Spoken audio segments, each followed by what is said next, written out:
What's going on, everybody? Welcome back to Sensei Crack Vegas, a channel where we break down the best games to make easy money, find the best value, and cash these tickets. What a day, what a day.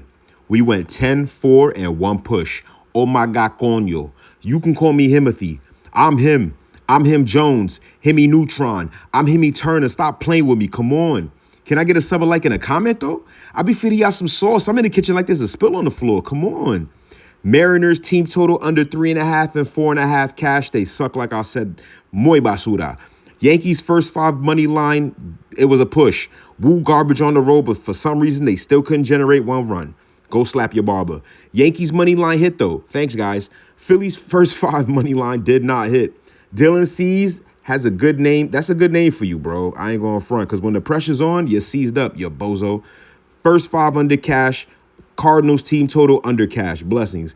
The Brewers first 5 did not hit. Brewers money line did not hit. Kyle Harrison, you sold. He was a real estate agent. He was selling dreams. White Sox first 5 cash. White Sox money line did not cash. I don't understand how. They end up losing the game. But the over 8.5 plus money, like I said, hit. They finished with 9. Mr. Burke, Sean Burke, over 5.5 Ks. He hit 9 of them hoes. I think it was 8. I don't know. Whatever. It cashed. The Cubs money line, cash. Cubs first 5, cash. Nats team total over 3.5, cash.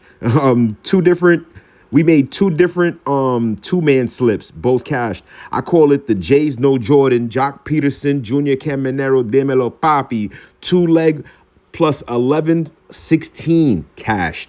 The next parlay, we call it the PP parlay. Pete Alonso and Pete Crow Armstrong plus 1287. Oh my God, coño, cash. I noticed that MLB video, but I don't give a damn. Indiana Fever money line, cash. If you're new here, please make sure to hit the subscribe button, turn on the notifications. Don't miss out on any of my daily MLB betting breakdowns, bets, best, home run picks, and pitching matchups. This is the lab where we break down the numbers, the pitching, the matchups. We find where the value's at and we attack. Before we get into the matchups, make sure you join the Discord. The link's in the description. I'm going to pin it in the comments.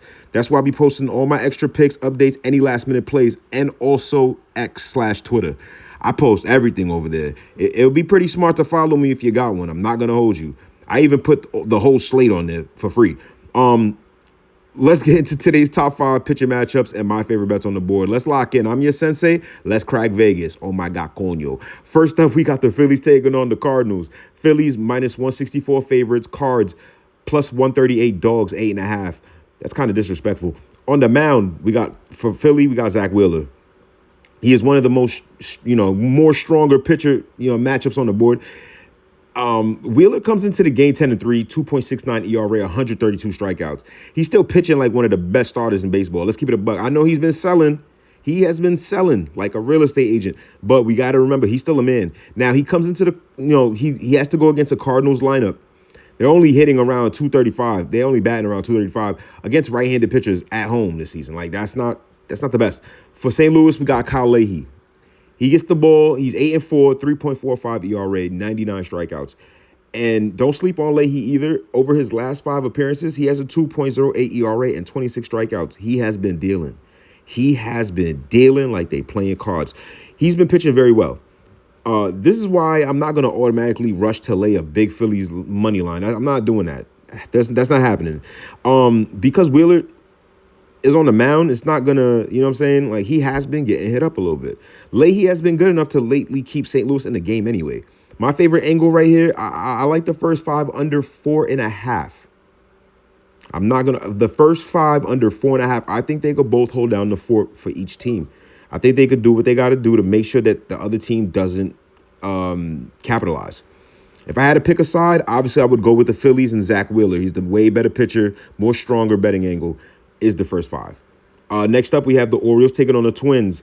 The O's are dogs at minus 106. Twins are favored at minus 110, 8.5 total. These lines are crazy. This whole slate is garbage. I'm going to let you know that right now. On the mound for Baltimore, we got Shane Baz. Don't let that 4-11 record fool you, because that's terrible. But he has a 3.76 ERA and 120 strikeouts. Through 136 innings, by the way. He has been pitching much better lately than his record shows. Over the last 5 appearances, Baz has a 2.15 ERA and 30 strikeouts. It's pretty calm. And in his last start against Texas, he went 8 innings and allowed only 3 hits and 2 earned runs and striked out 9 people. That's fire. Minnesota, they're bringing out Zebby Matthews. He's basura, garbage, traga, trash. Oscar the Grouch, garbage. Whoa. I didn't even know he was still in the league. I thought he got sent down. I'm not going to lie to you. This man is 5-8 with a 5.23 ERA. This is a pitcher I'm trying to attack. I ain't gonna lie. Over his last 5 appearances, he has a 7.20 ERA. He's only allowed I said only. He's also allowed 17 home runs in only 86 innings. Yeah, I'm on him. I'm on his ass tomorrow. I ain't gonna lie. Yeah, I got some home run props I'm about to cook up. I'm not gonna front. Follow me on X. I'm definitely gonna put them there. I posted the before and after home run slips. If anybody tell me, you lit. Yeah, we on him tomorrow. Yeah, definitely. Baltimore clearly has a starting pitching advantage. Baz has been pitching completely different level. He's been the man. Matthews continues to give up runs, has trouble keeping the ball in the yard, bro. Yo, my favorite look in this game is the Orioles money line. I think they're gonna violate him. I hope the line. I don't even know what the price is. Wait, what's the price again? Oh, yeah. O's are dogs. How? This man is dirt. Yeah, no, definitely O's on the money line. I'm going to play the first 5 too because I'm a first 5 fiend. I'm not going to lie. I be itching my neck. But we're definitely, the main line is the money line. That's what we're going to hit. Next up, we got the Rockies and the Diamondbacks. D-backs at -172 favorites. Rockies +144 dogs, 9.5 total. On the mound for Colorado, we got Ryan Feltner. He comes into the matchup 4-6 with a 5.71 ERA and 59 strikeouts. I ain't gonna lie, he was good like a month ago. I don't know what happened. This man is dirt. Garbage. Over his last 10 appearances, he has a 6.66 ERA. Yeah, he's the wrong type of demon. He is not good. So the struggles hasn't just been 1 or 2 bad starts. It's been most of the recent outings against St. Louis. Like, yo, he gave up 3 runs over 5 and a third inning while only striking out 2 people. Whoa, that's embarrassing. Like, I would have called out sick. I would not have came to work the next day. I am not going to lie. This isn't the offense I want him facing right now. Like, Arizona's been swinging the bat pretty well. They scoring 50 runs through their first 10 games in August. Like, they're hot. They are hot right now. I ain't going to lie. Which is the 5th most in baseball, by the way. That's 50 runs through 10 games. You was generating. I ain't gonna lie. For Arizona, Merrill Kelly, he gets a start. Kelly's 8-9, 4.88 ERA, 80 strikeouts. The season numbers aren't dominated. I mean, they're not dominant, but I like the matchup significantly more because he gets a Colorado offense that's been struggling. Away from Coors Field, they're not good. You got to remember that. If the Rockies are away, we fade them. They're trash. I say it all the time. Kelly also showed some upside in his last outing, but at the end of the day, I'm not going to front. He took a no-hitter to the 6th inning. I'm not going to front. And he left with like a right leg, like a leg cramp or something. You're a bozo for that. But in all reality, Merrill Kelly is dirt. He's garbage. He's garbage. But I like the offense way better than the Rockies, obviously. When I look at this matchup, Arizona has the advantage from both sides. I trust Kelly more than Feltner, even though Merrill is dirt. I do trust him more.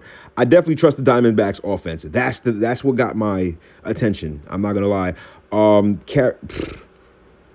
They're going against a pitcher with a this man carrying a 6 ERA, bro. That's tough. Yeah. I'm Diamondbacks on the money line. If it's too expensive, I like them on the first 5 money line or run line. Yeah, Feltner's dirt. Next up, we got the Reds and the White Sox. I think this is my favorite game for some damn reason. White Sox, -152 favorites. Reds +128 dogs, 8.5 total. On the mound for Cincy, we got Rhett Lauder. That man is garbage. Lauder comes into the match 4-7, 5.26 ERA and a 1.48 whip. That whip is dirt. And lately, he hasn't been any better. Over his last 5 starts, he has a 5.91 ERA and only 15 strikeouts. 15 strikeouts is crazy. So this is not definitely, it's not a pitcher that I'm looking to blindly trust right now. Absolutely not. For the White Sox, we got Luis Castillo. I ain't gonna front. I have mixed feelings about him.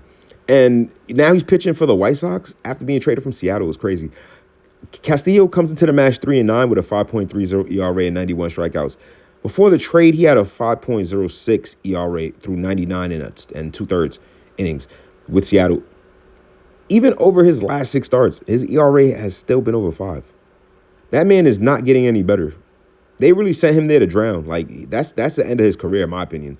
So when I look at this game, neither starting pitcher gives me any confidence. They're both garbage. Lauder has a 5.91 ERA over his last 5 starts. Castillo has been struggling basically all season. Like, damn. This is the battle of the Traga. This is the battle of the garbage cans. Oscar the Grouch from back in the day versus Oscar the Grouch now, basically. My favorite angle is the first 5 over. I think they will score 5.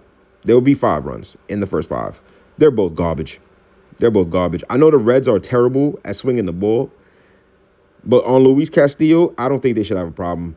If it's around 4.5, I'm looking to take that. Yeah, first 5 over. First 5 over. Next up, we got the Reds taking on the Blue Jays. The Red Sox are, I said the Reds. The Red Sox are minus 126 favorites. Blue Jays plus 108 dogs, 7.5 total. On the mound for Boston, we got Ranger Suarez. He is 4-3 with a 3.32 ERA, 1.17 whip, and 108 strikeouts. These numbers are pretty strong overall. Yeah, they're calm. I like them. I like those numbers. There is one thing I'm watching. Suarez recently just came back from the injury list. He hasn't gone full 5 innings in any of the 3 starts since returning. So even though I like the pitcher, Boston could be going to a bullpen kind of early. For Toronto, we got Soriano. We got Jose. Soriano has been quietly, I think he's been having a solid season. He's 9-6 with a 3.2 ERA, 130 strikeouts. That's pretty calm. That's good. That's more than calm. So unlike some of the other matchups we broken down, I don't see a huge pitching mismatch here. Like they're nice. Both of them can do the job. Both starters have ERAs in the low 3s. Both have the ability to keep runs off the board. For me, this is another game where I'm looking at towards another first 5 under rather than forcing a side. You know what I'm saying? They could both hold down the fort. I don't see a lot of runs being generated in the first 5. I like the first 5 under 4.5. That's my favorite look. Suarez is capable of shutting down the Toronto offense early. Toronto has been good enough to just limit base runners and do all that good stuff. So if I had to choose, it's going to be the first 5 under 4.5. Thank you so much for listening. Thank you so much for watching. I appreciate you guys. Like, comment. Let me know what your favorite bet is. If you feel like you got a better bet than me, let me know. For the people that was hating on me on the last video because we went 2-10, we already bounced back the next day. I expect an apology right now. Bada bing, bada boom. Forget about it. I'm out later.